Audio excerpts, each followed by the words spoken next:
Tuhan Allah kami yang baik, kami bersyukur malam hari ini kami kembali berkumpul dalam pemahaman Alkitab di Zoom meeting ini. Meskipun kami tidak bisa berjumpa, bertemu secara fisik, tapi kami dipersatukan dalam aplikasi ini dan kami bersyukur untuk kesempatan ini Tuhan. Dan biarlah kesempatan ini boleh kami pakai dengan kerinduan yang sungguh-sungguh untuk mau menggumuli, mengerti, dan memahami firman-Mu. Kami percaya firman-Mu yang akan mengokohkan hidup kami, yang akan memampukan kami di dalam kami menjalani hidup yang berkenan di hadapan Tuhan. Berkati pertemuan kami malam ini, hamba-Mu juga yang akan menyampaikannya, biarlah dalam segala keterbatasannya firman-Mu boleh dipahami dan dapat menjadi berkat bagi kami semua.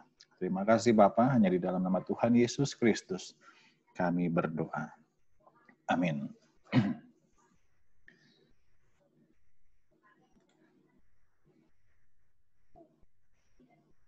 Ya, baik Bapak Ibu sekalian, firman Tuhan malam hari ini saya akan membacakannya. Ada satu bagian Alkitab di dalam Lukas 37, ayat 37 sampai dengan 50. Ya, Lukas 7 ayat 37 sampai dengan 50. Bacakan buat kita semua. Di kota itu ada seorang perempuan yang terkenal sebagai seorang berdosa. Ketika perempuan itu mendengar bahwa Yesus sedang makan di rumah orang Farisi itu, datanglah ia membawa sebuah buli-buli pualam berisi minyak wangi. Sambil menangis, ia pergi berdiri di belakang Yesus dekat kakinya, lalu membasahi kakinya itu dengan air matanya dan menyekanya dengan rambutnya. Kemudian ia mencium kakinya dan meminyakinya dengan minyak wangi itu. Ketika orang Farisi yang mengundang Yesus melihat hal itu, ia berkata dalam hatinya, "Jika ia ini nabi, tentu ia tahu siapakah dan orang apakah perempuan yang menjamahnya ini. Tentu ia tahu bahwa perempuan itu adalah seorang berdosa." Lalu Yesus berkata kepadanya, "Simon, ada yang hendak kukatakan kepadamu." Sahut Simon, "Katakanlah guru." Ada dua orang yang berhutang kepada seorang pelepas uang. Yang seorang berhutang 500 dinar, yang lain 50. Karena mereka tidak sanggup membayar, maka ia menghapuskan hutang kedua orang itu. Siapakah di antara mereka yang akan terlebih mengasihi dia? Jawab Simon, "Aku kira dia yang paling banyak dihapuskan hutangnya." Kata Yesus kepadanya, "Betul pendapatmu itu." Dan sambil berpaling kepada perempuan itu, ia berkata kepada Simon, "Engkau lihat perempuan ini. Aku masuk ke rumahmu, namun engkau tidak memberikan aku air untuk membasuh kakiku. Tetapi dia membasahi kakiku dengan air mata dan menyekanya dengan rambutnya. Engkau tidak mencium aku, tetapi sejak aku masuk, ia tiada henti-hentinya mencium kakiku. Engkau tidak meminyaki kepalaku dengan minyak, tetapi dia meminyaki kakiku dengan minyak wangi. Sebab itu aku berkata kepadamu, dosanya yang banyak itu telah diampuni, sebab ia telah berbuat kasih. Tetapi orang yang sedikit diampuni, sedikit juga ia berbuat kasih." Lalu ia berkata kepada perempuan itu, "Dosamu telah diampuni." Dan mereka yang duduk makan bersama dia berpikir dalam hati mereka, "Siapakah ia ini, sehingga ia dapat mengampuni dosa?" Tetapi Yesus berkata kepada perempuan itu, "Imanmu telah menyelamatkan engkau, pergilah dengan selamat." Ya, demikian bacaan kita pada malam hari ini yang bercerita suatu hari Yesus berkunjung ke rumah seorang Farisi dan tidak diduga datanglah seorang perempuan yang berdosa. Dia membasuh kaki Yesus dengan air mata dan juga dengan minyak wangi yang sudah dipersiapkannya, yang sudah dibelinya terlebih dulu, ya, untuk mempersembahkannya kepada Yesus. Terjadilah perdebatan antara Simon Farisi dan Yesus. Dan ternyata Yesus melihat bahwa perempuan ini, ya, dia berbuat satu hal yang begitu penting, ya, sehingga Yesus berkata dosanya telah diampuni. Nah, saudara, sedikit memperdalam, ya, apa yang tadi saya katakan di awal tentang tema ini, ya, bahwa saya akan sedikit mengulas apa yang menjadi bahan waktu PA, perintah jangan mencuri. Ya, sedikit saja saya mengulas kembali bahwa pencurian ini di dalam konteks pengertian umum ada dua hal seperti saya pernah bahas. Ada pencurian aktif, yaitu tindakan mengambil hak milik orang lain tanpa sepengetahuan si pemilik tersebut. Pencurian aktif ini ada dua bagian, materi dan non-materi. Ya, secara materi ya jelas, berarti dia mengambil hak orang lain secara materi.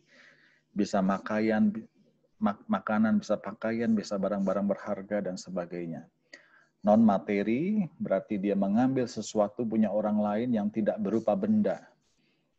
Ada waktu, ada nama baik atau reputasi, ide, dan sebagainya. Nah, kelompok yang kedua, ada pencurian secara pasif. Ini bukan tindakan mengambil hak milik orang, tapi menahan apa yang seharusnya menjadi milik orang lain. Maka dia pasif, saudara, atau tidak secara langsung. Bisa dikatakan seperti itu. Ya, contoh-contohnya bisa dilihat di bawah. Ya, ketika kita menemukan Alkitab, tas, dompet, atau HP milik orang lain, tapi kita tidak mengembalikannya, itu bisa masuk kategori mencuri secara pasif. Dalam transaksi, kalau dapat uang kembalian, tapi kita tidak mengembalikan, kita mungkin berkata, oh kebenaran yang pembelinya nggak sadar. Lalu kita tidak mengembalikan, nah ini pencurian pasif. Ya. Begitu juga dalam hal berdagang atau bisnis, kecurangan-kecurangan yang terjadi, memasukkan kwitansi, timbangan, pajak, dan lain-lain. Ini bisa masuk kategori mencuri secara pasif. Atau juga yang berkaitan dengan hutang yang tidak dibayar sesuai waktunya, atau juga kita punya usaha atau karyawan, kemudian karyawan kita tidak diberikan gaji dengan standarnya, ya, katakanlah UMR, ataupun juga menunda-nunda pemberian gaji karyawan kita. Ya, nah ini sekali lagi pencurian dalam bingkai, ya, dalam frame yang seperti ini, saudara, ini akan mendasari PA kita hari ini, saudara. Ya, nah, lalu kita kaitkan dengan gereja, dengan kehidupan gereja, dan tentu ada persembahan di dalamnya. Ya, nah, saudara, harus kita sadari bahwa di antara semua uang yang dipersembahkan ke gereja, tentu saja ada kemungkinan beberapa uang itu diperoleh dengan cara yang tidak sesuai dengan firman Tuhan. Setuju ya Bapak Ibu ya? Di antara semua uang yang dipersembahkan ke gereja, tentu ada kemungkinan bahwa uang-uang itu diperoleh dengan cara yang tidak sesuai firman Tuhan. Apalagi jemaat-jemaat yang jumlahnya besar sekali, ya, yang di atas 2.000 orang, ya pasti mungkin saja ada, ya kemungkinannya makin besar. Ada uang-uang yang diperoleh dengan cara tidak sesuai dengan firman Tuhan. Ya, kenapa? Tidak sedikit orang Kristen juga berbohong, berbuat curang dalam bisnisnya. Tidak sedikit orang Kristen yang punya bisnis tidak baik, bisnis haram. Katakanlah seperti itu. Ya, sebagian lagi bisnis tanpa menghiraukan aspek legalitas atau peraturan bisnis. Ya, contoh saja, saudara, mungkin ada orang-orang Kristen yang punya seperti klub malam, ya, atau bisnis-bisnis yang ilegal, ya, menjual mungkin saja barang-barang yang ilegal, barang-barang palsu dan sebagainya yang bisa dikategorikan melanggar hukum. Ya, tapi itu dilakukan, ya, untuk memperoleh keuntungan, untuk menghidupi dirinya, Ya, dan kemudian inilah yang dipakai untuk dipersembahkan kepada gereja.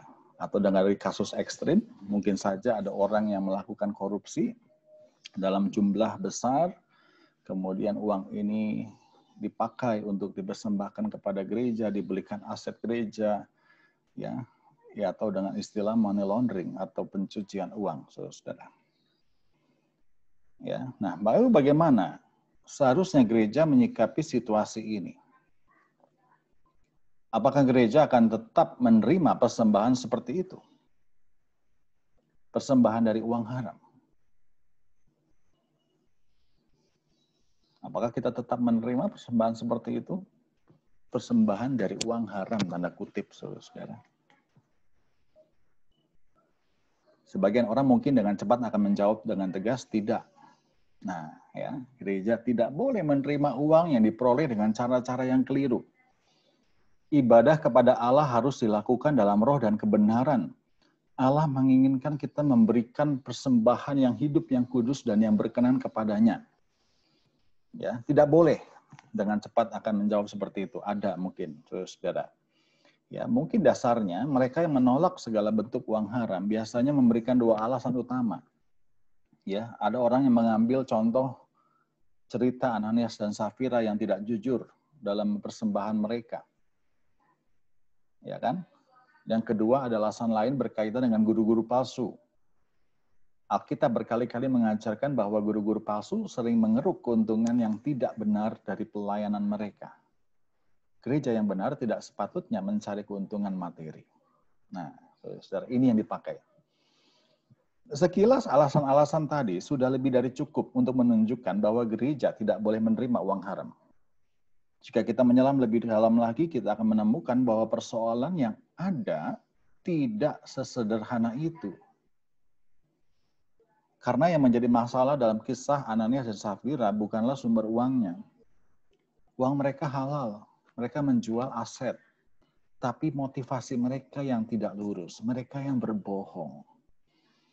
Nah, senada dengan hal tadi, begitu juga dengan guru-guru palsu, yaitu motivasi mereka dalam pelayanan. Mereka menggunakan pelayanan untuk mendapatkan keuntungan materi. Jadi di sini Tuhan mempersoalkan motivasi seseorang dalam memberi. Ya, jadi atau secara tidak langsung saya mau berkata bahwa ini tidak bisa dijadikan dasar ya untuk menolak atau mengatakan tidak tadi ya ketika ada atau disinyalir ada uang haram yang masuk ke dalam gereja dalam bentuk persembahan, saudara. Ya. Nah, justru sebaliknya. Di sisi lain, Alkitab memberikan beberapa contoh tentang persembahan yang sumbernya bermasalah. Nah, ini yang menarik, saudara. Ya. Kita memberikan contoh-contoh tentang persembahan yang sumbernya bermasalah. Yaitu di dalam Lukas 7 ayat 37 sampai 50 tadi, cerita tentang perempuan berdosa, saudara. Ya kan? Ketika Yesus sedang makan di rumah orang Farisi, ada seorang perempuan berdosa. Ya, yang menurut penafsiran bahwa ini adalah seorang pelacur yang datang dan meminyaki kaki Yesus dengan minyak wangi atau parfum yang mahal. Dan ketika orang banyak mengecam tindakan perempuan ini, Yesus justru memberikan pembelaan. Kita baca tadi ya kisahnya. Nah, apakah Yesus tidak tahu bahwa perempuan ini orang berdosa? Apakah Yesus tidak tahu bahwa parfum itu dibeli dengan uang haram? Jawabannya jelas, Yesus pasti tahu bahwa minyak itu dibeli dari uang haram perempuan itu. Ya, pasti tahu Yesus. Tidak mungkin Yesus tidak tahu. Tapi Yesus menerimanya. Ya, dan bahkan dia menganggap bahwa perempuan itu sudah bertobat. Contoh kedua, yaitu kisah Sakeus. Kita tahu ya, di dalam Lukas 19 ayat 1 sampai 10, Sakeus profesinya sebagai kepala pemungut cukai, profesi yang begitu dibenci oleh orang-orang pada zaman itu. Kenapa? Karena tidak mungkin dia mencari uang dengan cara yang halal atau dengan cara yang benar. Ya, sekilas info bahwa pemungut cukai itu, kepala pemungut cukai artinya dia mengepalai pemungut-pemungut cukai, bosnya pemungut cukai. Artinya dia punya anak buah untuk menarik pajak. Ya, sistem waktu itu adalah bahwa pemerintah Roma tidak mau turun tangan, maka dipakailah kepala-kepala ini seperti Sakeus untuk menarik pajak. Nah, karena dia menarik pajak kepada rakyat menggunakan karyawan juga tadi, ya, maka dia akan di markup, dinaikkan pajaknya. Pajak yang sudah tinggi ditetapkan oleh penguasa dinaikkan lagi oleh kepala pemungut cukai, bisa bayangkan. Jadi dia memeras uang rakyat. Ya. Nah, karena itu dia sendiri menyadari ini tidak baik. Seperti tersirat dalam perkataannya, dalam Lukas 19 ayat 8, sekiranya ada sesuatu yang kuperas dari seseorang, akan kukembalikan 4 kali lipat. Menariknya dalam kisah ini, Yesus tidak menolak perjamuan makan yang diadakan oleh oleh Sakeus untuk dia. Uang haram itu dipakai Sakeus untuk memberi makan Yesus. Ya, nah, jadi di sini saudara ya, yang saya katakan tadi ini justru malah contoh-contoh yang memperlihatkan bahwa Yesus menerima ya persembahan yang sumbernya dari uang bermasalah atau dari pekerjaan yang bermasalah. Ya. Nah, apakah dua kisah tadi memberi dukungan bagi gereja untuk menerima uang haram? Enggak juga, saudara. Ya, jadi kisah tadi enggak bisa lalu dipakai, oh kalau begitu boleh ya menerima uang haram. Enggak juga, saudara. Enggak begitu. Karena dari pembelaan Yesus untuk perempuan berdosa tadi, terlihat bahwa perempuan itu sudah bertobat. Ya, di ayat 48 sampai 50. Jadi dia datang ke Yesus itu dalam posisi sudah bertobat. Dia sudah menyesal, dia sudah mengakui dosanya, makanya dia menangis, dia mencium kaki Yesus, air matanya itu jatuh di kaki Yesus. Dia dalam posisi sudah bertobat. Sehingga perempuan ini tidak harus membuang seluruh harta yang dahulu dia peroleh dengan cara yang salah. Dia juga tidak mungkin mengembalikan semua uang itu kepada para laki-laki yang sudah bersetubuh dengan dia. Yang penting dia sekarang menggunakan harta itu untuk hal-hal yang baik, termasuk dengan membeli minyak wangi yang mahal untuk membasuh kaki Yesus. Ya, nah lalu dalam kisah Sakeus juga memang kasusnya sedikit berbeda. Kalau tadi si perempuan tadi sudah bertobat dulu, kemudian bertemu Yesus, tapi dalam kisah Sakeus tidak. Waktu ketemu Yesus, Sakeus masih belum bertobat. Ya, dia cuma manjat pohon, dia pengen lihat siapa sih Yesus itu. Dan tidak disangka Yesus lihat ke atas pohon dan terjadilah percakapan sampai kemudian Yesus menginap di rumahnya. Artinya Yesus sudah tahu bahwa hal itu akan segera terjadi. Keputusan Yesus untuk menginap di rumah Sakeus tidak berarti bahwa dia menghalalkan harta Sakeus. Ya. Dan sesudah Sakeus bertobat pun, Yesus tidak memaksa dia membuang seluruh hartanya. Atau memaksa dia untuk memberikan hartanya bagi orang lain. Karena di sini yang dipentingkan adalah transformasi hati Sakeus. Ya, karena Sakeus sudah dijamah oleh kasih Allah, ya dia tersentuh dengan Yesus yang mau menumpang di rumahnya. Kemudian dia berubah. Dia mengalami metanoia, pertobatan yang sejati. Ya, sehingga apa yang dia sudah peras itu dia kembalikan 4 kali lipat. Lebih dari apa yang seharusnya, saudara. Ya, dan dia memakai uangnya untuk kemuliaan Allah. Ya. Nah, jadi memang saudara-saudara tidak ada satu teks pun yang eksplisit tentang penggunaan uang haram bagi gereja atau uang hasil curian, uang hasil bisnis ilegal, uang hasil pencurian pasif tadi yang di awal. Tidak ada teks yang eksplisit. Ya, nah karena itu kita hanya bisa mengandalkan akal budi Kristiani yang dicerahkan oleh teks-teks lain yang berkaitan seperti saya jelaskan tadi. walaupun hanya tersirat. Ya, kita harus bisa melihat ya apa yang sebenarnya perlu dilakukan oleh gereja atau sikap gereja atau sikap kita sebagai orang beriman. Ya, yang pertama, gereja ya sebaiknya menolak persembahan dari seseorang yang jenis pekerjaannya sudah jelas-jelas bertabrakan dengan firman Tuhan. Ya, kalau jelas ada uang yang hasil korupsi, hasil pengedaran narkoba, ya tidak pantas untuk dipersembahkan kepada Tuhan. Jikalau gereja mengetahui secara pasti bahwa ada jemaat yang memiliki pekerjaan haram semacam ini, gereja bisa menyampaikan penolakan secara halus dan pribadi kepada orang tersebut, atau melakukan pengembalaan terhadap yang bersangkutan agar mereka bertobat. Ya, di tahun 2012 kalau nggak salah, PGI pernah mengeluarkan surat supaya gereja-gereja aware, ya, waspada dengan tindakan pencucian uang dari hasil korupsi. Ya, karena PGI dan KPK waktu itu ya mensinyalir ada aliran-aliran dana yang dipakai untuk persembahan kepada gereja. Dana korupsi, dana hasil, kolusi, nepotisme, dan sebagainya, saudara-saudara. Ya, artinya kalau sudah jelas tahu ya tidak bisa, ya harus dilakukan pengembalaan kepada yang bersangkutan. Ya, yang kedua, gereja sebaiknya tidak menaruh kecurigaan juga, apalagi kecurigaan yang berlebihan terhadap semua orang. Nah, ya jadi jangan juga kita lalu curiga, wah ini orang kenapa nih ya, kok ngasihnya besar, misalnya begitu ya, lalu menjadi curiga. Nggak bisa juga begitu, saudara.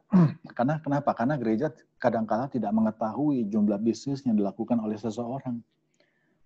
Ada kemungkinan orang-orang tertentu menerapkan keuangan terpisah untuk bisnis-bisnis mereka. Mereka mungkin memberikan persembahan hanya dari bisnis yang mereka anggap tidak bermasalah secara moral. Itu bisa terjadi, saudara. Ya, nah itu sebabnya pihak gereja juga seringkali tidak paham bagaimana seseorang menjalankan bisnis itu. Apakah orang itu sudah berusaha semaksimal mungkin untuk bisnis secara jujur? Bagaimana pergumulan spiritual dari masing-masing orang? Kita nggak bisa tahu persis. Ya, ada kalanya seseorang menyadari kesalahannya dalam berbisnis. Tetapi mungkin ia masih belum mampu melepaskan diri sepenuhnya dari situasi seperti itu. Nah, di dalam kasus-kasus seperti ini, penghakiman yang berbelas kasihan perlu diterapkan oleh gereja. Ya, yang kedua seperti ini, saudara. Yang ketiga, pihak gereja juga seharusnya mengajarkan secara konsisten dan intensif tentang penggunaan uang yang benar. Pertama-tama perlu dipersembahkan kepada Allah adalah dirinya, bukan uang mereka. Ya, apabila jemaat sudah memberikan seluruh dirinya sebagai persembahan yang hidup, yang kudus dan berkenan kepada Allah, mereka juga pasti akan memberikan uangnya sebagai kurban yang serupa. Pertobatan harus terwujud dalam setiap aspek kehidupan, termasuk dalam pekerjaan. Transformasi hidup yang sejati di dalam Kristus pasti mencakup cara pandang seseorang terhadap uangnya. Ya, maka dari itu, ya seperti pembinaan-pembinaan, katekisasi, bahkan sejak remaja sudah diberikan bagaimana pemahaman tentang penggunaan uang yang benar dan juga tentang persembahan yang benar. Ya, maka dari itu di GKI kita tahu ada 4 parameter persembahan. Persembahan bukan hanya uang, tapi ada persembahan diri, persembahan waktu, dan persembahan tenaga. Ya, yang menjadi parameter jemaat itu memberikan persembahan, bukan hanya uangnya. Ya, yang keempat, gereja juga tidak boleh mengutamakan uang di atas segala-galanya. Keberlangsungan dan perkembangan gereja bukan didasarkan pada jumlah uang yang melimpah. Para donatur besar di dalam gereja tidak perlu diperlakukan secara khusus, seolah-olah mereka adalah penopang gereja. Seolah-olah kalau tidak ada mereka, lalu gereja tidak bisa berbuat apa-apa. Nggak bisa begitu, saudara.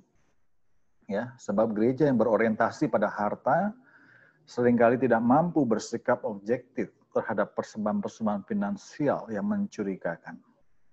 Mereka cenderung bersikap permisif. Ini harus diantisipasi dan dihindari. Allah dan firman-Nya adalah sandaran yang kokoh dalam segala keadaan. Gereja harus meyakini bahwa tanpa uang haram pun gereja akan tetap berdiri dan berkembang. Ya, tapi bukan juga berarti bahwa kalau ada donatur yang begitu ini lalu ini uang haram, enggak juga ya. Tadi balik ke poin kedua, kita nggak boleh curiga berlebihan. Ya, artinya yang keempat ini bahwa uang itu bukan segala-galanya dalam pelayanan di gereja. Ya, artinya segala sesuatu tidak bisa diukur dengan uang. Ya, apalagi kalau evaluasi kegiatan, evaluasi program. Kalau defisit berarti ini gagal. Kalau surplus ini berarti berhasil. Ya nggak bisa begitu, ya, karena gereja bukan perusahaan, gereja bukan badan usaha. Tidak boleh mengukur sebuah keberhasilan dari keuangannya, ya, karena tidak bisa menjadi patokan, saudara-saudara. Ada banyak patokan dan parameter lain, ya, seperti bagaimana iman jemaat, bagaimana respon jemaat itu yang lebih penting, ya, dibanding mengevaluasi secara keuangan. Dan yang terakhir, gereja perlu menunjukkan keseriusan dalam pengaturan keuangannya, saudara-saudara. Apakah gereja melakukan transparansi dalam pengelolaan keuangan? Apakah gereja mengelola uang yang ada secara bijaksana? Apakah ada laporan yang jelas dan rapih? Apakah ada pengawasan yang ketat? Nah, ini saudara-saudara. Ya, kita harus fair artinya. Ya, kalau kita tidak mau menerima tadi ya uang haram atau apapun yang berasal dari bisnis yang tidak benar atau kotor, tapi gereja juga perlu ya transparan dalam mengelola keuangannya, ya, karena ini menjadi sebuah cara kita ya untuk menghadirkan gereja yang terbuka kepada jemaat, ya, karena jemaat semua adalah dari jemaat dan untuk jemaat juga. Saya ingat beberapa waktu lalu, ya, ada sebuah petisi yang dikeluarkan ya, yang diinisiatif oleh seorang remaja. Mungkin Bapak Ibu pernah baca ceritanya. Petisi ini tentang di mana dia protes, ya, ingin laporan transparansi dari sebuah gereja, laporan keuangan yang terbuka katanya. Kenapa? Karena anak ini melihat ada yang nggak beres dari gerejanya. Perpuluhan itu banyak katanya. Ya, tapi tidak pernah tahu dipakai untuk apa. Makanya anak ini gerah dan kemudian dia mengajak beberapa jemaat dan melayangkan petisi ini. Ya, kenapa? Karena dia melihat begini katanya, kok semua sarana biasa-biasa aja, nggak ada yang baru, nggak ada yang diperbaiki. Ya, dan dia curiga ini hanya memperkaya pendetanya. Ya, dan ini ya salah satu contoh ya memang tidak bisa begitu, ya harus transparan. Bahkan ada pengawasan, ada auditnya. Ya, nah melalui keseriusan gereja dalam pengelolaan keuangan, maka seluruh jemaat juga akan terbantu untuk tidak main-main dengan uang mereka. Ya, mereka akan mendapatkan pesan yang kuat bahwa gereja sangat menekankan kekudusan dalam keuangan. Jika suatu gereja tidak mengindahkan kekudusan finansial, bagaimana jemaatnya terdorong untuk mengejar kekudusan dalam keuangan mereka. Ya, atau dengan kata lain, ya kita sebagai gereja juga perlu menuntut diri, ya perlu mengupayakan pengelolaan uang yang berkenan kepada Tuhan, ya, yang sesuai dengan firman-Nya, ya, bukan hanya menuntut jemaatnya. Ya, baik Bapak Ibu, ya inilah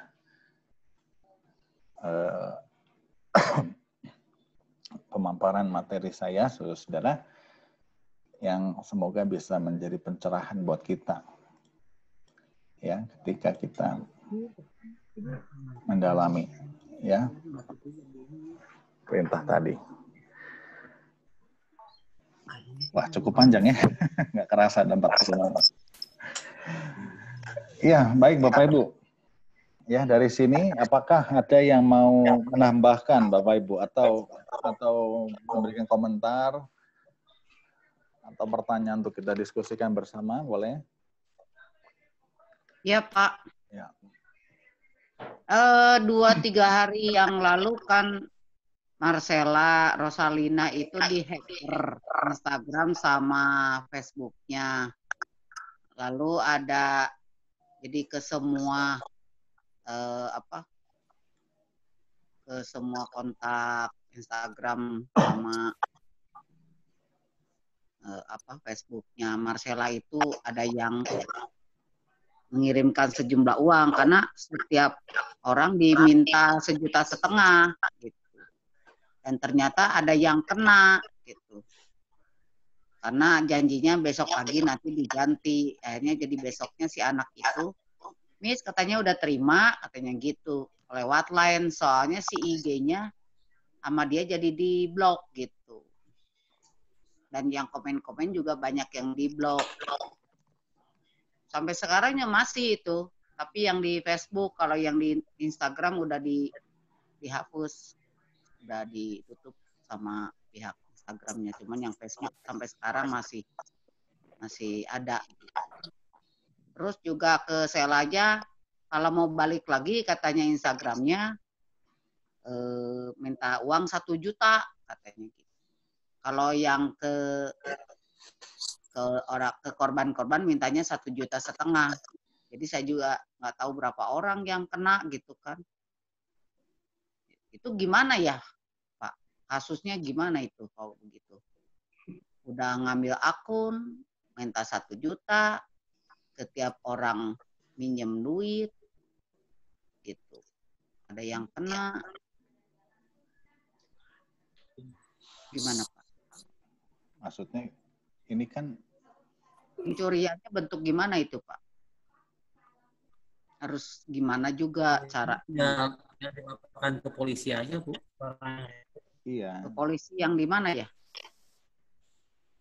Yang terdekat aja, polisi terdekat. Itu mah oknum. Bawa contoh, bawa itunya. Bukti-buktinya bawa bukti-buktinya, kasih ke polisi.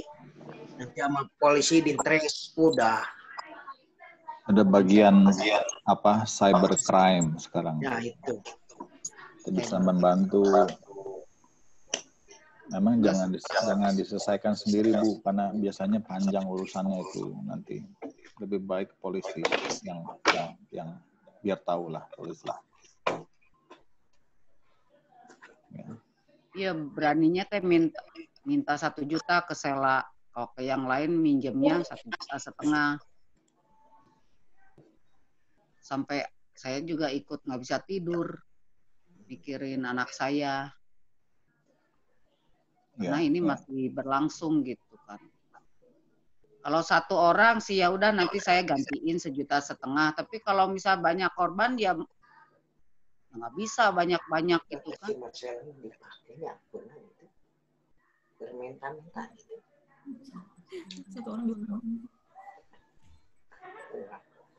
Iya, makanya kalau dengan polisi kan bisa dibuktikan bahwa itu bukan Sela nanti.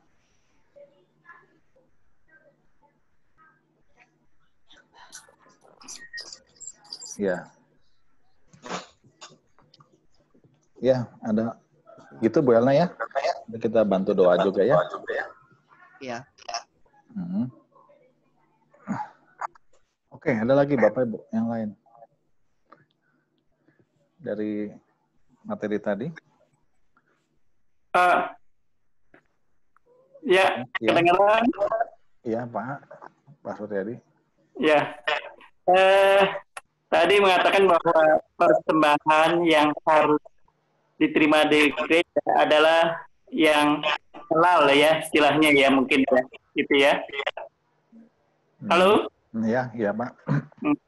Nah, kalau misalnya bahwa kita sebagai pedagang, ya, berapa sih wajarnya bahwa kita yang mengambil keuntungan kepada konsumen ya, supaya kita dianggap bahwa keuntungan itu adalah keuntungan yang halal. Karena kadang-kala mungkin ya, karena mereka mencari untung besar, bisa saja keuntungan yang diambil adalah sebesar 50% atau di atas 50% seperti itu. Apakah ya dalam hal ini persembahan yang mengambil keuntungan besar itu ya dianggap halal atau tidak, Pak? Iya. Ya, paham. Ya, Kalau di Indonesia, kalau di Indonesia memang tidak ada aturan, Asyur. Ya, Kalau di Indonesia memang tidak ada aturannya. bukan ini untuk ke Di gereja. Indonesia memang tidak ada aturan. Ya, kan kewajarannya Ya, tidak. kan. Ya, artinya sangat merugikan konsumen. Kemudian dari hasil keuntungan itu dipersembahkan kepada gereja, gitu. Padahal kita tahu ya sangat merugikan konsumen, gitu. Iya. Setiap hari putus-putus Ada suaranya. masalah gini. Putus-putus, Pak. Enggak, Pak Hadi dulu, coba Pak Hadi. Masalahnya gini, kita sebelum masuk ke persembahan di gereja, apakah itu berarti kita harus melihat dulu hukum yang ada di Indonesia. Hukum ekonomi di Indonesia tidak membatasi pengusaha untuk mengambil keuntungan sebesarnya. Tapi kalau di Malaysia itu ada batasannya. Di Malaysia ada batasannya. Pengusaha harus mengambil keuntungan berapa ada di Malaysia. Tapi karena di Indonesia tidak ada batasannya, itu ya pertimbangannya. Makanya di Indonesia ada harga eceran tertinggi untuk produk-produk tertentu. Itu ada harga eceran tertinggi. Nah, ketika kita bicara masalah harga, kita lihat harga ekonominya dulu. Cara kalau misalkan suatu mobil yang unik, itu harga ekonominya sudah tidak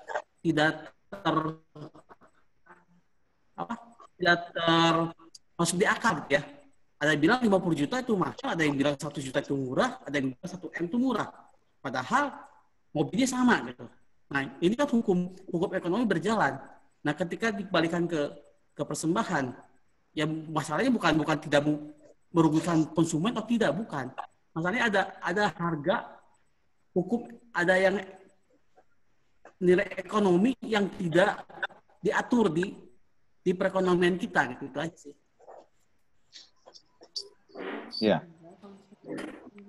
Iya, betul. Artinya kalau cara berdagang kita, intinya memang begitu ya. Cara berdagang kita, cara berbisnis kita, selama tidak melanggar hukum, selama tidak menyalahi ketentuan, regulasi dan sebagainya, saya rasa itu bukan kesalahan. Ya, kenapa? Karena kita prinsip ekonomi kan begitu. Artinya ada penjual, ada pembeli, dan transaksi terjadi dan tidak ada yang dirugikan. Ya, semua berjalan dalam aturan yang jelas. Jadi kalau untung yang Pak Surya dibilang tidak wajar lagi. Gitu ya, Pak? Iya. Ya, maksudnya mengambil untungnya tidak wajar begitu. Terlalu besar. Setelah itu. Apakah ya, seperti kasus yang kemarin, ya, waktu tributnya itu Codemic ini, ya, harga masker itu begitu lonjak sekali tuh, ya, sampai 3 kali lipat, 4 kali lipat gitu, ya. Nah, itu karena ada kesempatan orang mencari begitu, ya. Ternyata setelah bahwa itu sudah menurun, harga itu adalah cuma sekian, sepertiganya lah, seperti itu. Ini yang kasus-kasus terjadi. Tapi haji mumpung lah istilahnya. Mereka jual semahal-mahalnya begitu. Ya, mungkin yang lain boleh. Itu mah hukum demand dan supply, Pak. Ya, bagaimana dengan orang kita sebagai orang Kristen lah gitu. Ya, kalau menurut saya sih norma-norma aja, Pak. Dalam arti sekarang dia misalnya dia dulu beli 50. Sekarang harga di pasaran 200. Masa dia jual cuma 75? Ya pasti dia jual 200 juga ikut harga pasar gitu. Dan orang yang belinya mau lagi, itu yang jadi masalah. Jadi secara hukum sih tidak ada yang dirugikan sebetulnya. Karena sama-sama saling membutuhkan. Saya penjual, saya perlu untung, pembeli, saya perlu barang gitu. Ya. Tapi begitu si penjual mau beli lagi kan harganya pasti nggak 50 lagi. Pasti harganya naik juga dia begitu gitu. Jangan jauh-jauh lah, seperti sepeda aja sekarang. Harga sudah tidak masuk akal nih yang sekarang nih. Tapi yang beli, wah berjubelnya banyak gitu. Seperti masker juga. Dulu kan masker juga dicarinya, sampai ngantrinya habis-habisan. Vitamin C aja. Saya sebutin Vitamin atau UC 1000 kan itu nggak ada di pasaran. Biasanya harga 6.500, jual 12.000, banyak yang beli juga gitu. Tapi begitu dapat 1 dus, nanti beberapa seminggu kemudian barang udah nggak ada. Gitu sih. Jadi ya, kalau menurut saya ya itulah hukum dagang ya. Hukum begitu ada kesempatan dapat babukan gede ya dibabuk saja gitu. Iya, iya. Ya, makasih Pak Danang. Ya, apalagi kalau properti. Harga dulu beli 9 juta di Taman Kopo. Cuman selang berapa tahun gitu, 2-3 tahun udah 50 juta. Sekarang paling murah Taman Kopo udah 800 juta. Itu dulu harganya 9 juta. Kalau beli misalkan 30 juta, harganya sekarang udah MM-an.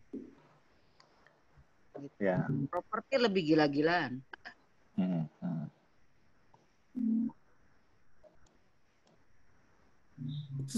Itu kembali ke hukum ekonomi semua, bapak-bapak, ibu-ibu, tidak bisa dihindari, ya kan? Yang permasalahan di sini itu ketika kita memperolehnya, yang melanggar hukum dan dipersembahkan kepada gereja, itu yang permasalahan di sini gitu. Bukan masalah harga rumah hari ini saya beli 500 juta, besok atau 3 tahun lagi harganya 1,5 M, itu hukum ekonomi. Atau misalkan kebutuhan melambung tinggi juga, itu hukum ekonomi, itu tidak bisa diapa-apain lagi gitu. Itu hukum ekonomi yang sudah berjalan. Semua dunia ini seperti itu gitu.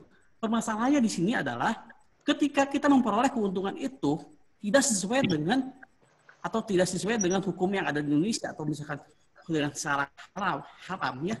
Nah, itu yang dipersembahkan ke gereja itu seperti apa gitu. Kan itu permasalahan di situ gitu.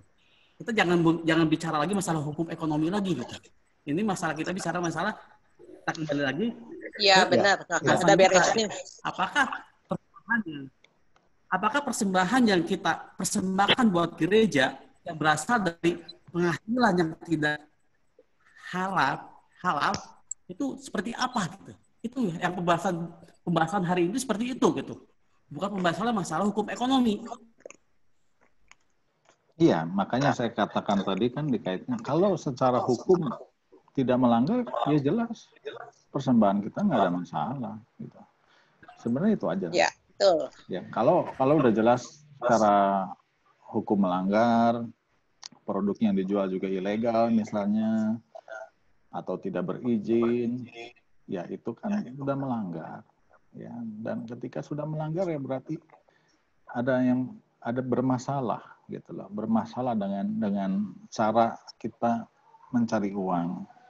Ya, dan ini yang menjadi concern kita gitu ya, ketika ini dipersembahkan ke gereja. Nah, tidak layak begitu. Ya, atau saya ambil contoh, ada sebuah GKI di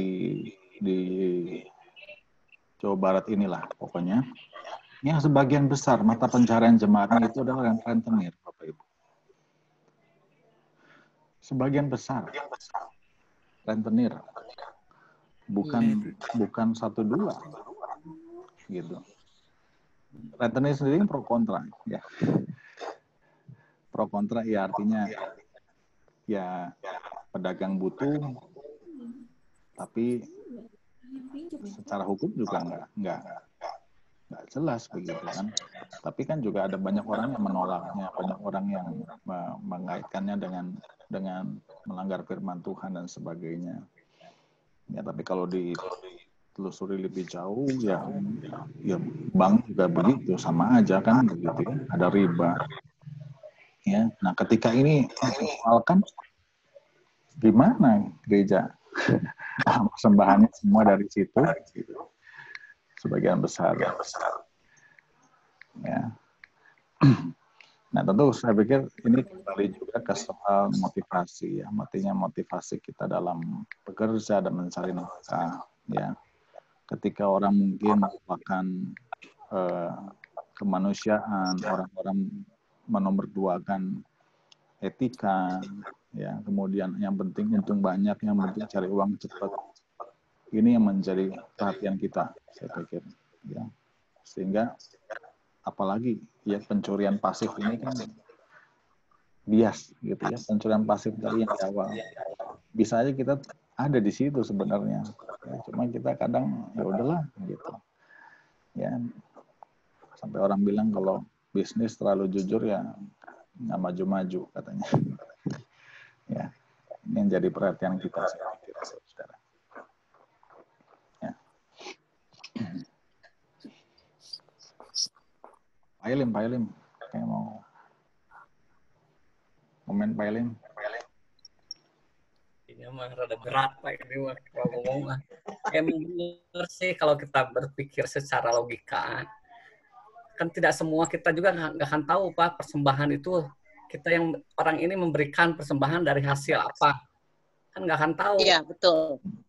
Di majelis pun nggak akan tahu, jujur aja. Kalau kita ngomong memperpanjang kayak begini, ini nggak akan beres. Iya. Jadi intinya mah tergantung pada orang yang memberikannya. Kalau orang memberikan itu mau uang haram atau yang benar, ya itu yang langsung urusannya sama Tuhan sendiri gitu. Kalau kita sebagai pengelola majelis atau pendeta kan tidak tahu ya, untuk urusan begini. Iya. Itu aja. Yang penting sudah didoakan Pak ya, didoa persembahan. Kuduskanlah persembahan ini itu kan. Nah itu betul Pak. Asal yang penting kuduskan aja. Makanya doa persembahan jangan salah, harus dikuduskan dulu itu. Nah, harus berubah ya. Problemnya berat soalnya kalau kita jujur aja. Iya, masalah uang mah peka ya sebetulnya ya. Betul. Sebenarnya apa yang udah dijelasin sama Pak Rahmadi tadi cukup jelas gitu kan.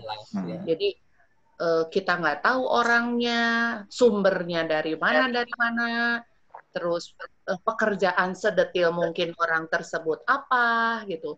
Terus yang diberikan juga berapa, kita kan nggak tahu juga gitu kan ya. Apakah benar itu persepuluhannya, apakah benar dari berapa persennya, kan kita nggak tahu gitu ya.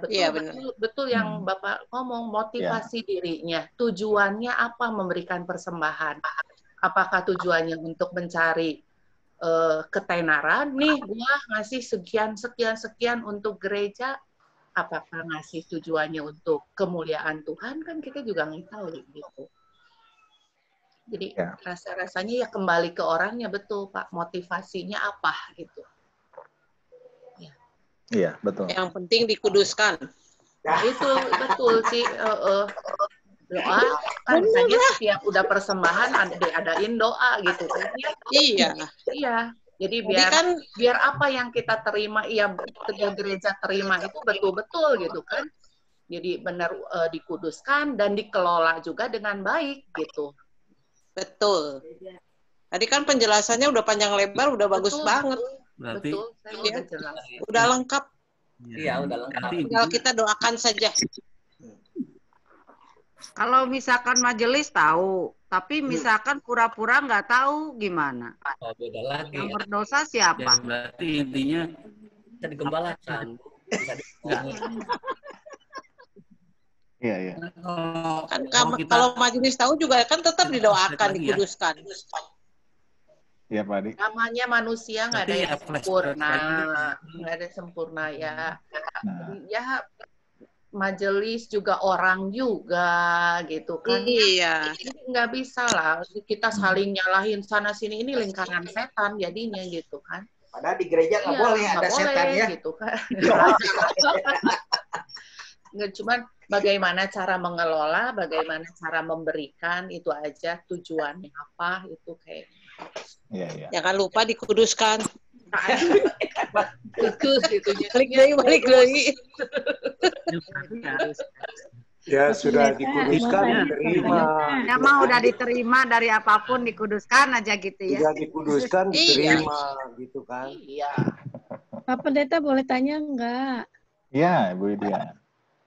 Pak, mau nanya nih, kalau di GKI itu kan kita ada persembahan ya.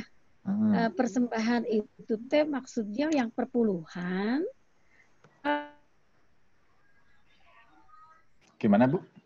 Apakah Putus-putus.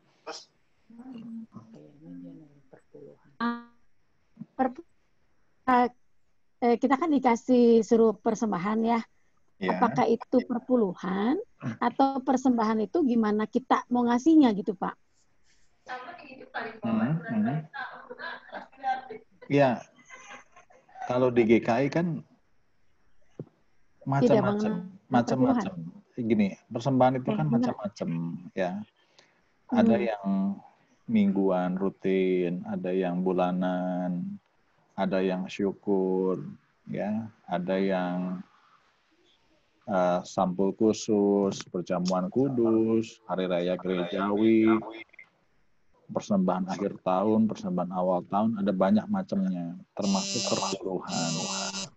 Ya, jadi sebenarnya tidak ada satu ketentuan ini apa kayak perpuluhan tadi, ya sebenarnya bukan kewajiban utama, ya itu kan menurut kerelaan dan tergantung berkat yang kita rasakan, begitu. Jadi di GKI tidak ada, oh ini harus, kalau enggak salah, ya enggak begitu pemahamannya. Ya, jadi kalau satu persembahan dipandang seperti itu, ini tagihan bukan persembahan. Kalau tagihan kan begitu, nggak bayar dikejar-kejar kan. Nah, persembahan bukan tagihan. Ya, sehingga dalam pemahamannya bukan lalu membebani orang, ya harus memberi jumlah sekian, tenggat waktu sekian. Ya, saya pikir nggak begitu pemahamannya. Ya. Hanya dalam ibadah rutin. Dalam ibadah rutin tiap minggu, ya ada ritual persembahan di dalamnya, ya sebagai ungkapan syukur kita di situ. Ya.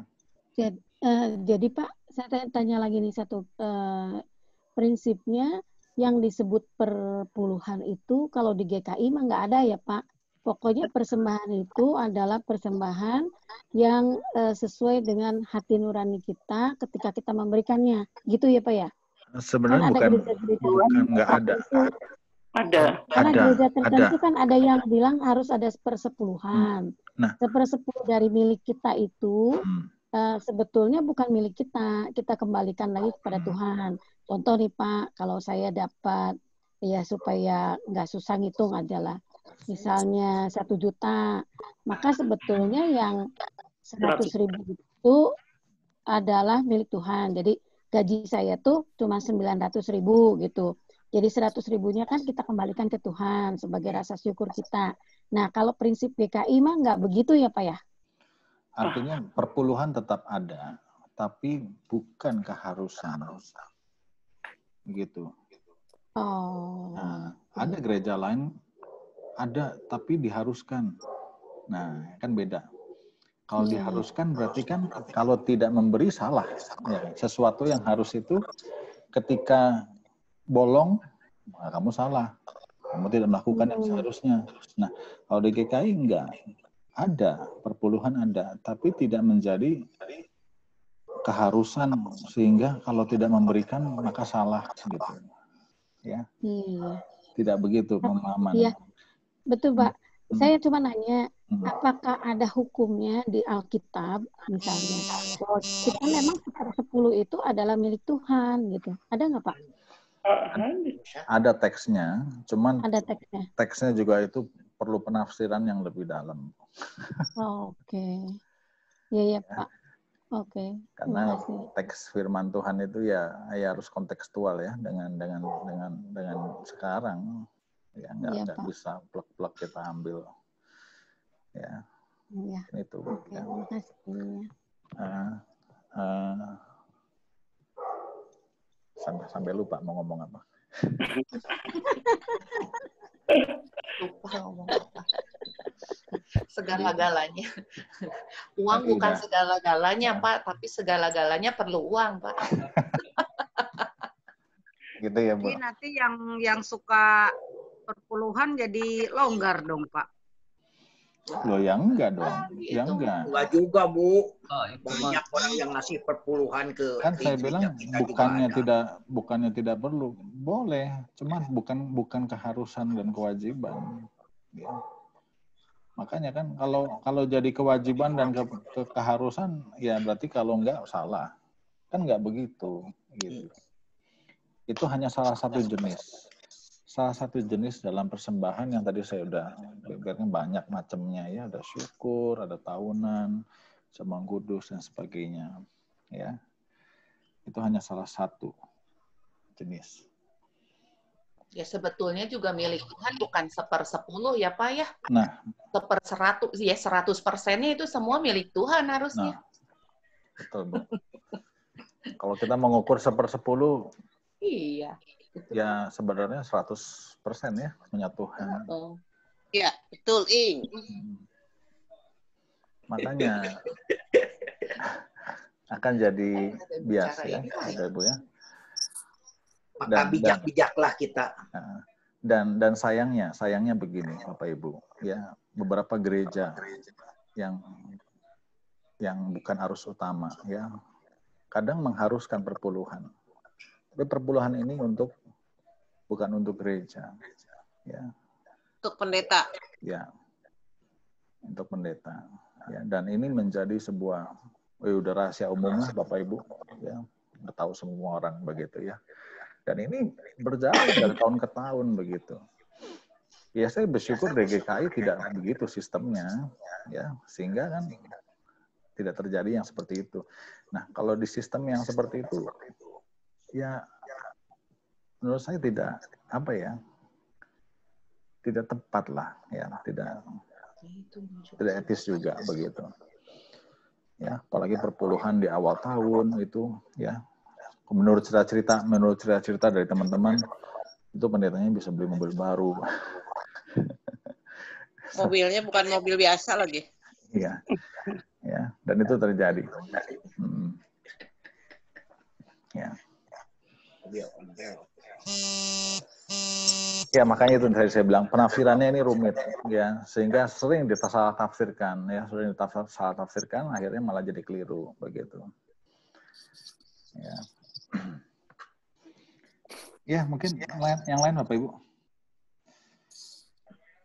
Pak Astiadi belum ini komentar, Pak Astiadi.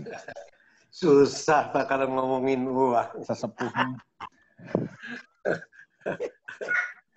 Ya memang uang itu bukan satu-satunya kan. Betul. Pada prinsipnya adalah bahwa uang itu tidak boleh menjadi tuan. Artinya uang yang kita dapatkan itu harus dikendalikan oleh kita, tidak tergantung kepada uang. Kalau terbalik kan uang jadi tuan kita gitu. Ya. Akan dikejar terus sampai kemanapun gitu kan untuk dapat uang. Nah kalau saya bicara bahwa mengenai persembahan, rasanya memang betul gitu bahwa gereja hidup dari persembahan jemaat. Karena apa? Memang ada persembahan yang konvensional dan inkonvensional. Yang konvensional tentu itu persembahan dari jemaat. Tetapi yang inkonvensional, yang tidak melanggar tata gereja, bisa menciptakan satu peternakan misalnya. Atau punya hotel, nanti kan jadi ada income. Tapi itu belum terjadi kayaknya di DKI Jawa Barat ya. Mungkin di gereja lain saya nggak tahu. Jadi artinya ada pemasukan selain dari persembahan. Tapi kalau konvensionalnya itu kan memang dari persembahan. Persembahan mingguan, persembahan bulanan, dan sebagainya. Cuma saya ingin membagi saja di sini bahwa tadi ada sedikit terusik saya ya ketika bahwa mengambil keuntungan besar. Saya kira itu kan logika gitu kan. Tidak logis.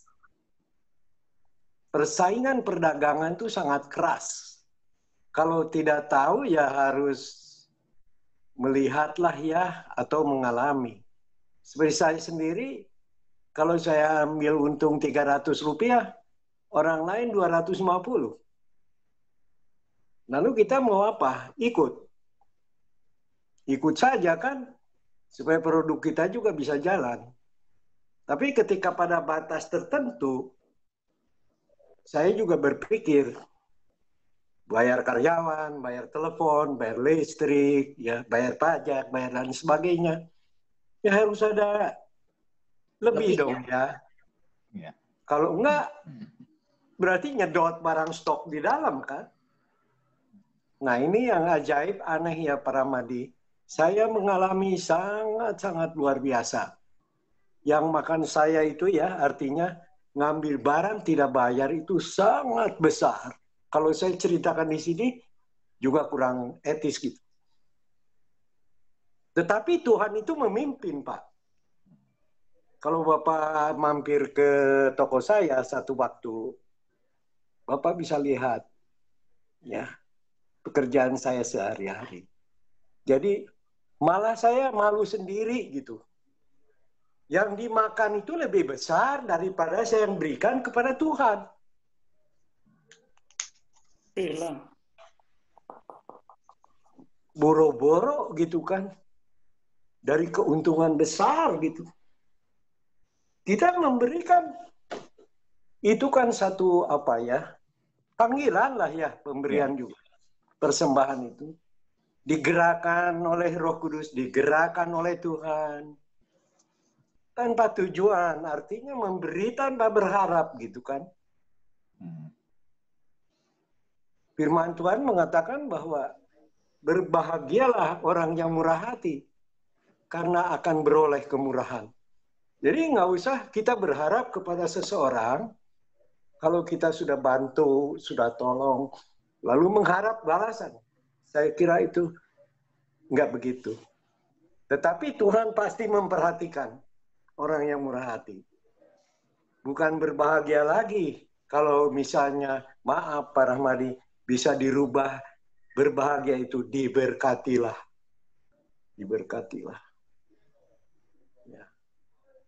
Jadi, waduh, kalau saya cerita panjang ya, cuman sekelumit saja gitu singkatnya bahwa saya sering juga ngobrol sama istri saya, Dek, kalau kita pikir-pikir ya, persembahan saya ini dibanding dengan ditipu orang, jumlahnya kecil. Tapi ditipu itu tidak pernah ditinggalkan oleh Tuhan. Saya dagang dari 5 kilo, Pak, belanja. 24 tahun saya berdagang plastik itu. Dari belanja dari Kokoklun tuh, sesama penatua GKI Kebonjati. 5 kilo ukuran ini, 5 kilo, 5 kilo. Dari dasar, dagang warungan lah gitu. Nah, keuntungannya berapa? Kalau tadi saya menggarisbawahi Suryadi. Dari 1 bungkus 10 perak, Pak. Dari 10 rupiah itu Tuhan berkati. Hampir 100 juta terbayar, Pak. Heran kan? Dari mana itu? Saya nggak sanggup kalau secara pemikiran manusia. Tapi luar biasa penyertaan Tuhan itu. Sampai saat ini, Pak Rahmadi. Amin. Karena sering didoakan oleh rekan-rekan. Saya selalu ingat didoakan juga oleh Pendeta Rahmadi. Dan pendeta-pendeta yang terdahulu. Melayani di GKI Pasir Koja. Termasuk Pendeta Peter Tan. Dia sering memberi semangat, doa. Lalu untuk kehidupan kerohanian juga dia bilang, seumur saya nih udah cukup dibeli buku banyak baca. Harus banyak baca kamu.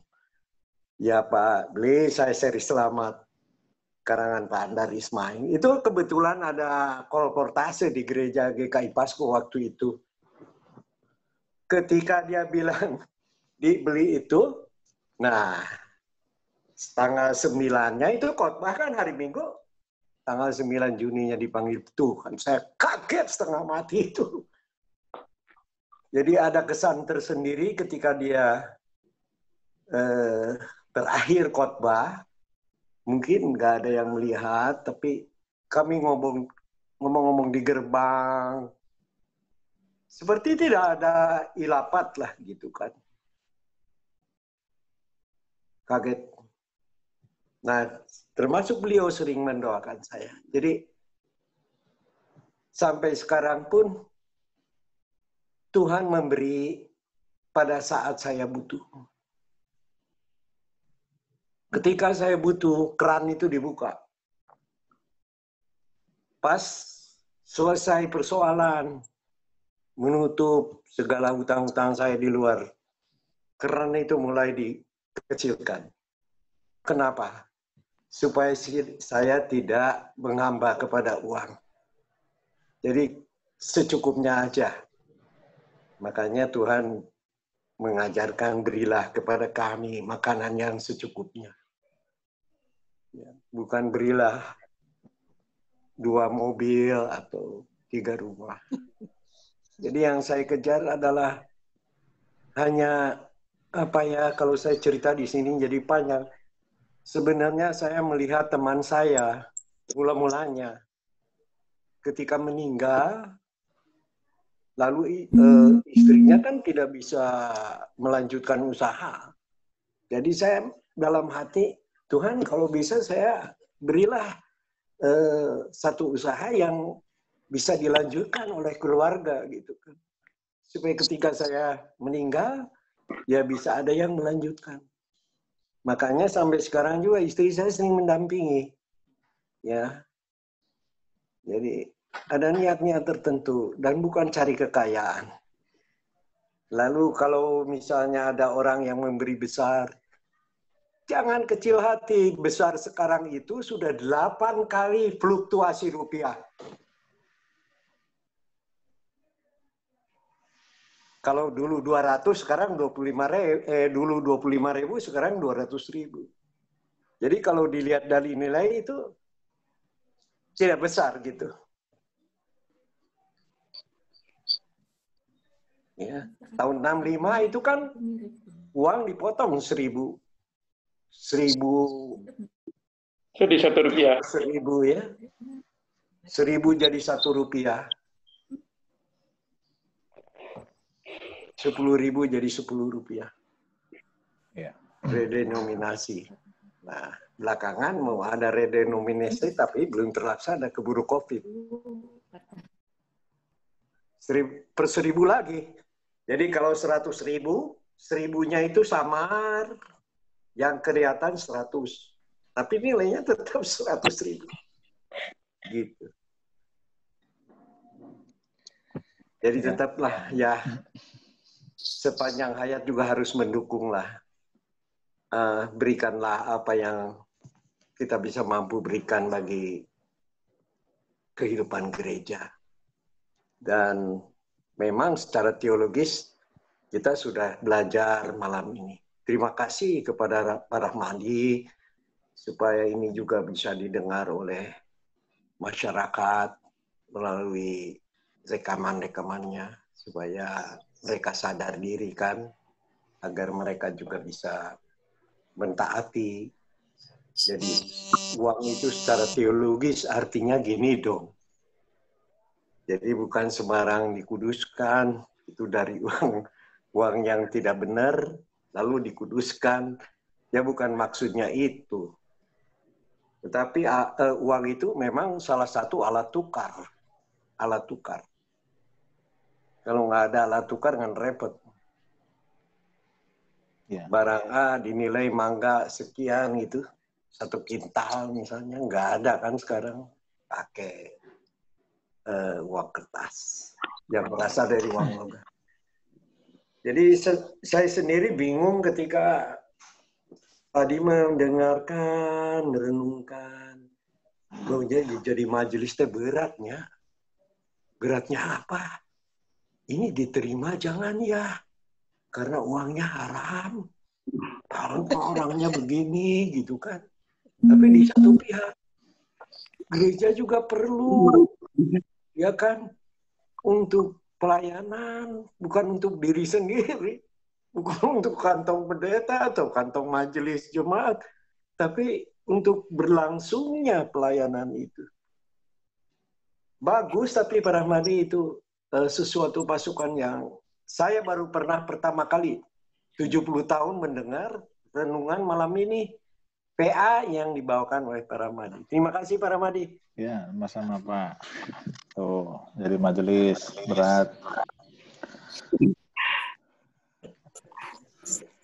Saya ingat beberapa tahun lalu lagi musim pilkada, saya masih di Jatibarang. Kedatangan caleg Kristen. Bawa uang segepok segini. Pak, ini untuk gereja dari saya, bajunya ada partai, ada capnya. Terima nggak Bapak?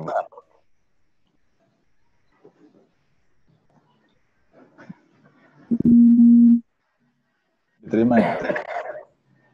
Ya kalau tidak ada pamrih, terima aja Pak. Kecuali ini, tolong diberitakan bahwa saya ini partai dari sini, nah itu harus berpikir dulu tuh. Nah itu ada ujungnya. Dia minta bicara setelah kebaktian. Oh ya, mohon maaf nggak bisa. Ya, gereja netral dalam politik. Ya terpaksa saya tolak persembahannya. Ya. Tanpa saya ngomong majelis, ya karena itu prinsip saya nggak bisa. Meskipun itu bisa terima saja bisa. Cuma saya nggak mau. Ya. Nah, artinya memang yang semacam ini bisa terjadi kapanpun, tapi juga kita nggak bisa juga tadi saya bilang yang lalu jadi serba curiga sama orang, ya jangan juga ya. Ya, tentang dana inkonvensional tadi sedikit diulas Pak Setiadi, bagus. Ya, memang ada beberapa Pak yang sudah ada. Memang belum ada di tagar kita, tapi beberapa gereja sudah punya dana inkonvensional. Ya, ada yang mengelola rumah duka, ada yang mengelola catering, seperti saya waktu di Jatibarang mengelola catering dan tempat pernikahan. Ya, dan itu memang menjadi ini ya, sumber dana yang lain. Jadi tidak hanya mengandalkan persembahan, ya. Tapi itu juga hati-hati, ya, bukan sesuatu yang mudah. Karena mengelolanya ini nggak gampang. Apalagi kalau ganti kepengurusan, ganti penatua, wah, kadang itu bisa jadi konflik. Karena ngurus satu usaha yang menguntungkan begitu, ya, profit. Kebijakan orang kan beda-beda. Cara berpikir, cara berbisnisnya beda-beda. Ya, sehingga terjadi perubahan-perubahan itu ya kadang terjadi gesekan dan sebagainya. Ya, artinya juga kalau untuk menunjang pelayanan tapi banyak ributnya juga itu kan nggak jadi berkat ya menurut saya ya. Meskipun konvensionalnya jalan tapi banyak konflik, tidak damai sejahtera, tidak sukacita pengurusnya, ya menurut saya juga mubazir ya. Tentu tidak jadi persembahan yang kudus dan berkenan. Ya. Oke, baik Bapak Ibu. Ya. Pak Ramadi. Ya, Pak Saudari. Ya, saya hanya itukan lagi bahwa memang yang saya tanyakan tadi itu sebetulnya berlaku hukum ekonomi lah, ya. Pada saat barang tidak ada, pasti harga akan naik, melonjak tinggi. Ya memang 4 kali. Cuma artinya bahwa yang mungkin yang kita harus sampaikan bahwa kita tidak boleh berbohong dalam arti misalnya saya modalnya 500 misalnya, ya, padahal bukan 500, misalnya hanya 100 seperti itu. Jadi memang harga itu naik bisa tinggi itu karena hukum ekonomi. Ya, seperti itulah. Betul. Baik, terima kasih Pak Suryadi. Oke, cukup Bapak Ibu? Pak. Cukup ya? Cukup 1,5 jam. Paling lama ini PA kayaknya. Iya. Oke, baik Bapak Ibu. Terima kasih untuk diskusinya malam hari ini. Ya, bisa saling memberikan informasi ya Bapak Ibu ya, dan juga pemahaman yang kiranya jadi berkat buat kita semua ya. Nah, minggu depan PA, saya rencana ingin PA berseri lagi. Saya kasih pilihan, mau ucapan berbahagia atau doa Bapa Kami. Barangkali mau milih.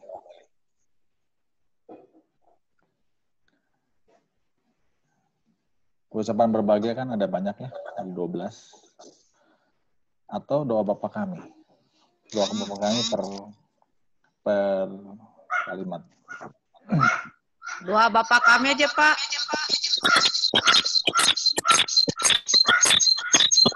Doa Bapa Kami ya. Tuh. Oke, doa Bapa Kami minggu depan ya. Ya, Pak. Baik Bapak Ibu, kita tutup ya dalam doa. Yuk mari kita berdoa. Bapa yang penuh kasih, kami bersyukur malam hari ini boleh kembali mendalami, merenungkan firman-Mu malam ini. Kami percaya bahwa firman-Mu boleh kembali menyadarkan kami, mengingatkan kami bahwa di dalam semua pemberian kami, Tuhan menghendaki pemberian yang kudus, yang berkenan di hadapan Tuhan. Yang tentunya semua juga berasal dari hati kami yang sungguh tulus dan mau memberikan dengan penuh sukacita. Kami sadar Bapa, mungkin dari kami semua belum mampu memberikan yang terbaik untuk Tuhan. Kadang masih kami sertai dengan sungut-sungut atau bahkan mungkin keluhan-keluhan. Bukan hanya persembahan uang, tapi juga persembahan diri kami, waktu kami, tenaga kami, ketika kami mempersembahkannya untuk Tuhan. Ajar kami dan mampukan kami selalu untuk bisa memberikan yang terbaik bagi Tuhan, karena kami sadar bahwa Engkau sudah terlebih dulu memberikan segala-galanya untuk kami. Dan malam ini Tuhan, kami juga mau berdoa bagi saudara-saudara kami yang sakit. Kami berdoa malam hari ini, untuk Ibu Esther yang sakit di bagian kakinya ya Tuhan, yang tidak bisa jalan. Kami berdoa biarlah Ibu Esther boleh mengalami pemulihan dari kasih dan kuasa-Mu. Biarlah obat ataupun terapi yang dilakukan menjadi perpanjangan tangan Tuhan untuk kesembuhan Ibu Esther.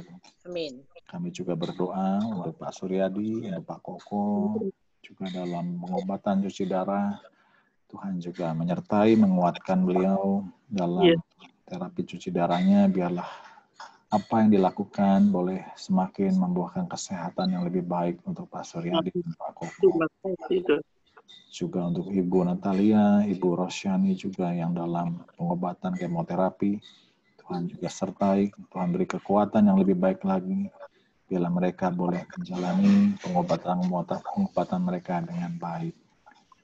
Kami juga berdoa untuk Ibu Helna dan juga Marcella dalam masalah pergumulan yang dihadapi terkait penipuan akun Instagram, Facebook. Tuhan juga berkenan menyertai. Biarlah Marcella boleh menghadapi dan menjalani pergumulan ini bersama dengan Tuhan. Tuhan yang menolong, Tuhan membuka setiap jalan solusi dengan hikmat Tuhan, sehingga Marcella boleh melalui semuanya dengan baik. Kami berdoa juga ya Tuhan untuk setiap kami di sini, pekerjaan kami, keluarga kami, bila semua boleh kami jalani dengan baik, dengan kesehatan, dengan kekuatan untuk hari-hari yang kami jalani ke depan. Terima kasih Bapa. Inilah doa kami. Hanya di dalam nama Tuhan Yesus Kristus kami berdoa dan kami berdoa. Amin.